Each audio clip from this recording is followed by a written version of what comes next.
I want to be known as a man of integrity and character and honesty and faithfulness, someone who works hard and treats people right. And if the only accusation that anyone can ever make against me is that I was fanatical about my God, then so be it. I will have died living a full life.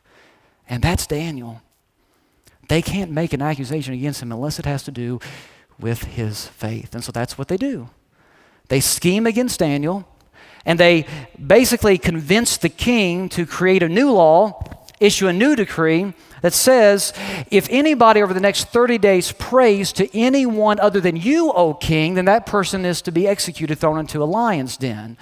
And King Darius is an arrogant guy, and he's like, yeah, I want to test everybody's loyalty. That's a great idea. I'm going to issue this decree that no one can pray to anyone or any god besides me over the next 30 days for the next month. So he issues this decree.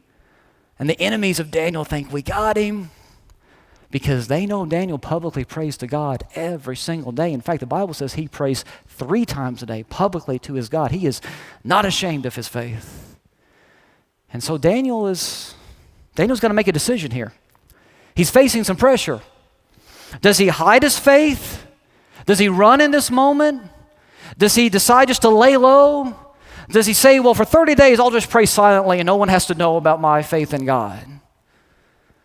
Or does he continue to do what he's been doing and worship his God faithfully? He's facing some real pressure, and the pressure that he's facing is death. And this is what Daniel decides to do. Look at verse 10. Now, when Daniel learned that the decree had been published, he went home to his upstairs room where the windows opened toward Jerusalem. 3 times a day, he got down on his knees and prayed, giving thanks to his God, just as he had done before. Now, I want you to catch what happens here. In the midst of pressure, Daniel doesn't panic. In the midst of pressure, Daniel doesn't run. He doesn't say, I'm out. He doesn't hide. He doesn't get mad at God or try to get back at his enemies. He doesn't cave. Instead, did you catch what it says he does? He did just what he had done before. Because you see, here's the thing. Daniel's faith in God, it wasn't a game that he played. It wasn't a hobby or a pastime. It wasn't just a family tradition that had been passed down to him. No, his faith was real.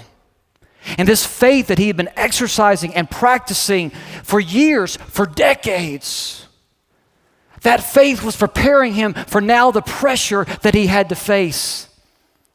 And so when he faced this pressure, nothing changed. He did what he had always did. His faith remained the same. And he turned back to his God. And the reason why Daniel was able to continue to practice his faith and walk into the lion's den with peace and confidence is because decades of spiritual discipline had shaped a faith that could not be shaken when life became difficult.